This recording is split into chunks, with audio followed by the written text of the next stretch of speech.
probably sure it's gonna be a minute. You know what I'm saying? I'm sipping on some yak sauce, Cali, Texas E&T, giving God praises.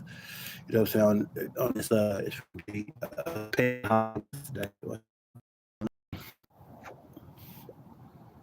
so let me tell y'all something. The internet is not bad. It's only bad if you make it bad. You know, internet is actually good. You know what I'm saying? If you're smart and you know how to network this bad boy, you can make money off of Spotify. You can make money off of TikTok, YouTube, Snapchat, Instagram, Facebook. Hell, even if MySpace around, you can still make money off that motherfucker. Any fucking site that is still up and running that requires you to go live, BOGO, I think it's called BOGO Live or Bingo Live, whatever it's called. You can make money off of that. Another one you can make money off of. It's a whole bunch of them you can make money off of that a lot of people don't know about. Don't look at the internet as bad, because the internet is bad is when you make it bad. When you sit up there and be wondering why certain shit be going on this motherfucker, that's because it's bad. You know what I'm saying? And what I'm trying to say is there's bad things on the internet, but that's not what you're on there for. You're on there to make content and get paid for making content. I don't get paid for my content, but I just love doing what I like to do. I said one day I want to start making videos and go live on YouTube. My wish came true. I got 50 subscribers, or probably more, but I got more subscribers on the strength of the fact that I wanted to do it naturally. You know, I had someone told me that, yeah, you can just make fake pages and have 50 subscribers just to go live. I said, no, I don't want to do that. I want to do it the natural way. I want to gain 50 subscribers. You know what I'm saying? Because they said you need 50 subscribers to go live. So that's what I did. And I've been going live. Not all the time, but when I do go live, it's a beautiful thing. I do mostly shorts, you know what I'm saying? 3 minute shorts, you know, which the shorts would be a little longer, but, you know, or sometimes I'll make videos. I'm going to start trying to do streaming if I know how to do it, because I'm trying to, you know what I'm saying? And I don't want nobody to donate more money to me or nothing. But if you do decide to donate things I can help out in the neighborhood with. You know what I'm saying? You know, like clothes, canned goods, gaming systems, gaming games, you know, stuff like that you don't want that's laying around the house like, oh, my son doesn't no more, he's bored of it, and I can donate that to someone. You know what I'm saying? Some less fortunate family that has, you know what I'm saying, not the money to afford it. And the way I do it is I explain to them that, hey, because, you know, here's the thing that I learned about most of you parents out there, y'all will go and buy your kid the expensive shit. Excuse my language, y'all buying the expensive stuff, but I go buy kids because kids are just kids. They don't care. They just want something to play. You got some kids that I want to go on live and all that. Well, nah, I can show you how you don't have to go on live to have fun and play games. You can invite your friends over your house and play games and have fun playing it. And you can make money playing those old retro games too at that. Why go buy a PlayStation 5 or Xbox, you know what I'm saying, Series X, where you can go and just buy a regular PC, or you can buy the old systems, PS4, PS3, PS2, PS. You can buy the PSP, PS Vita, you know, the systems that are no longer making games for Sega Saturn. And you can just play those online, you know what I'm saying, stream live of yourself playing, say, a game on Sega Saturn, like a Mortal Kombat trilogy for Sega Saturn, playing that. People gonna watch it. You can even play the old school. You can't see me well because of the lighting. Let me get into some light. You know what I'm saying? And like I said, when I take donations, it's just simple donation. You know what I'm saying? It's nothing big. You know, just something just so I can say, okay, here you go. You know what I'm saying? Go give it to somebody. Somebody might need clothes, shoes. You know what I'm saying? I'm not like these other places. See, there's places out here like Goodwill, for example. I'll use Goodwill for example, which is a true story. Goodwill makes money making money off of donations. You can make money off of donations. All they're gonna do is donate. It be stuff that you can just ride around the neighborhood. Go to these local stores that be, you know what I'm saying? Like an example, like some of these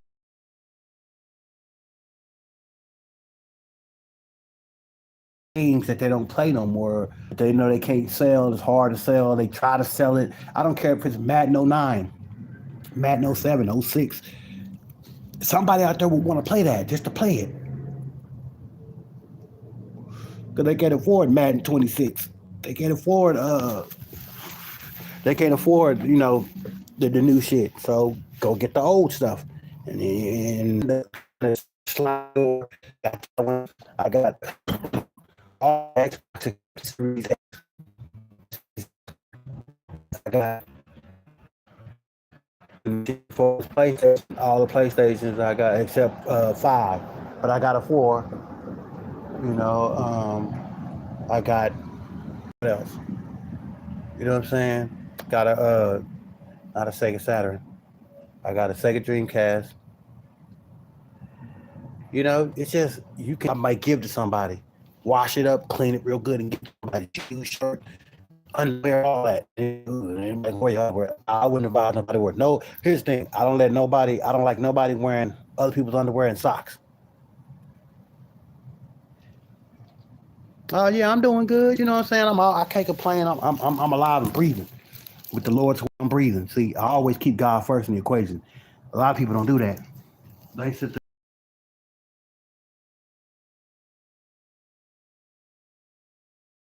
You tell them, hey, look, but most people complain. They complain about their situations. And when they complain about it, that's where the problem lies. When you complain about it. See, I also got to watch out because I'm in an area of the code where, put it like this, the streets are further. Like if it's like, say, 5th Street and somewhere in New York, 9 times out of 10, it's nice and peaceful. But when you go like to 125th and 150, 160, them type areas, in New York it's bad. But down here, it's like the lower the numbers are on the streets. Like if I'm on 73rd and Sanger, it's nice and peaceful. The rent's gonna be a little bit pricey, but it's gonna be, what I'm saying, San Francisco, San Mateo County, stand up. You know what I'm saying? But yeah, certain areas are bad, certain areas are good. So, but I always remember I'm just going through dark place in my head. Yeah, you know what I'm saying? I've had my moments like that too. But you know what I always did? Keep God first. Always keep God first in the equation of everything that you do. Even when I'm doing something bad, keep God in it because God can stir you from that bad to the good. Don't never sit there and think you can't do anything in life. I'm a prime example. I'm almost going to be 53 years old. And to me, I still look good for my age. You know what I'm saying? So there's a lot of people out here that's 53 look like they push 90. And it's like, dang, you look like you're 90 years old. But this person ain't number 53. Sometimes they be younger than that. And they done been through a lot. And then here's the thing that I tell people. Whatever you're going through, there's somebody that's going through something worse.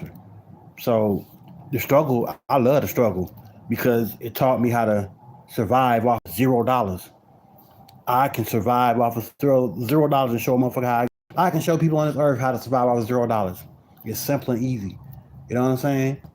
Just as long as you can find something, because what you don't know is a lot of people, when I used to see a lot of people when I was homeless, they would be bumming for change. I never did that. The years I was on the streets homeless, never asked nobody for no money. I figured it out. If I'm starving for that day, I just starve that day. You know what I'm saying? It says, I know and I understand, but mine, and I'm trying to see that it was mine. I said, I know and I understand. Mine, little girl is heaven. Okay, yeah, haven, heaven. I'm trying to say it right. Please forgive me. You know what I'm saying? As you can see what I'm drinking on. This is some Bacardi mixed with some margarita. So, you know what I'm saying? But yeah, but whatever you're going through, always remember, God got you. Always remember that. I'll tell everybody, keep the peace. See, here's the thing about me. I don't go looking for drama. I don't want drama in my life. I don't care for drama. And any sucker out there that's out there looking for drama, stay over there with that drama. You come my way with it, Houston, we have a problem. I say it again, in Houston, we have a problem. I'm not a fighter. I'll let you be like, you know what, you got that, because these cats nowadays, they playing for keeps. They not they're not playing fair. You know what I'm saying? You be ready to squabble with somebody, they up the gun on you. All right, these youngins say blick, they up the blick on you. Then you looking stupid, wondering why you got a motherfucking me dick with a 30-round clip on it, ready to eat your ass up. And it's like, dang, but he want to fight you. You don't want to fight him. You wasn't even trying to fight him. He just was in your face. And never let words bother you. Because here's what I learned about life. A lot of people, especially my kind of people, black and brown, don't let nobody get you off your motherfucking status or your quota that you're trying to make or meet. Because at the end of the day, what does it say? Where my mind's where my mink at? Where I think my, I'm trying to read what it said, but you know.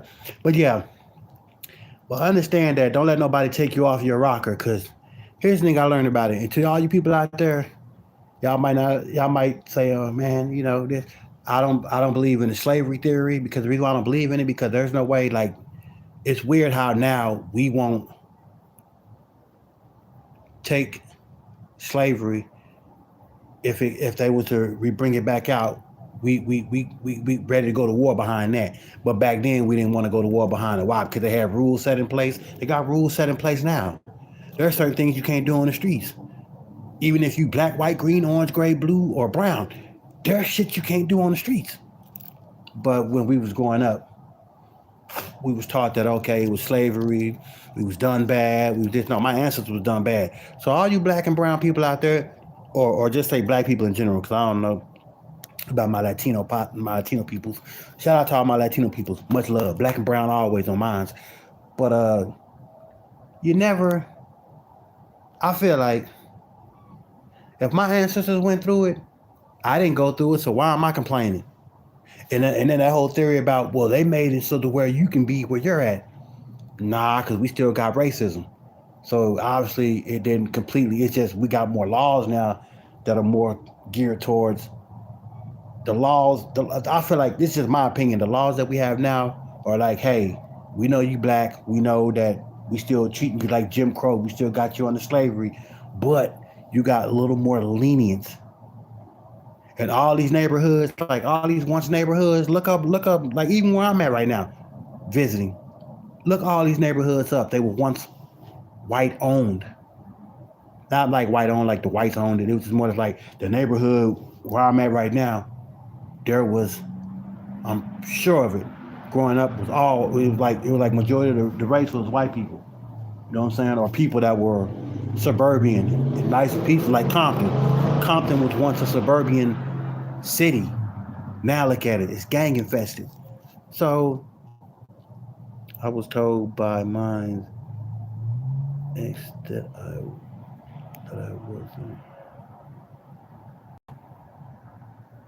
wasn't to be married. If you're saying that you wasn't something to be married, here's the thing about this. Me, any ex I've ever been with, they're ex for a reason. Because I don't do nothing to people to give them a reason to leave me. If they leave me, or 9 times out of 10, I ended up leaving them. So, and the only reason why I left them is because either I don't do jealousy and I don't do cheating. And I'm upfront with any woman I'm with. When I'm talking to you and I let you know, I'm upfront with you. So if I tell you, hey, I'm finna go over here and meet my homegirl, that's what I'm finna do. I'm not gonna be like, oh yeah, I'm finna go with the fellas and then I'm over here with this girl. Nah, I'm gonna tell you, hey, I'm going over with this female. Matter of fact, why don't you come so you can meet this female?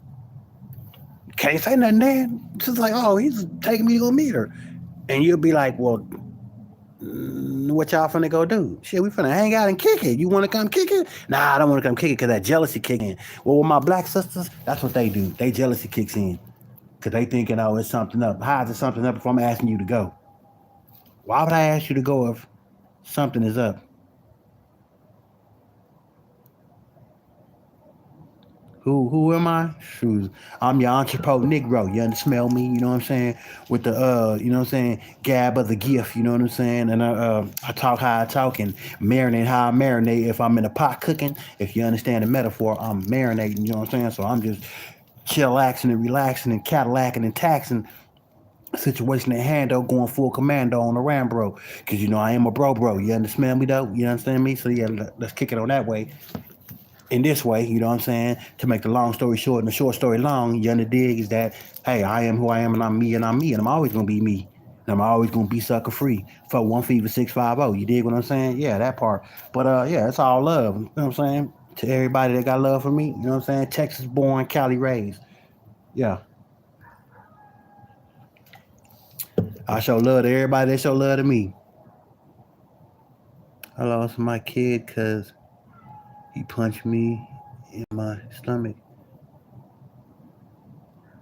next day. Oh, I don't care what nobody say. Get back to here's the thing. If I got a child, if my child is disrespectful, get back to chin checking our kids. Can't no government tell you what to do with your child. Period. You don't even have to let your child go to school. Period. That's your child. You gave birth to that child. You brought that child in the world, as Bill Cosby said on one of his shows, this world, and I can take you out. You know what I'm saying? You're not finna sit there and stress me and worry me to death because you don't want to act right and do right. You will get body slammed on your neck being disrespectful, and all that. Well, you know, see, like I said, let me give y'all something. If you are a millennial, if you are a Gen Z or a Gen Alpha child, or if you even a '90s baby, like you was born in the '90s, on up, y'all cooked. Y'all cooked. Y'all ain't even messing with Generation X. And so some of the crack babies, you know what I'm saying, born in the '80s, crack babies, you know what I'm saying.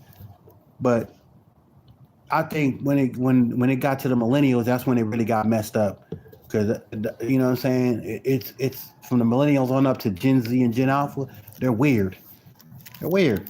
Sorry, but they're weird. You have a kid this era. Weird.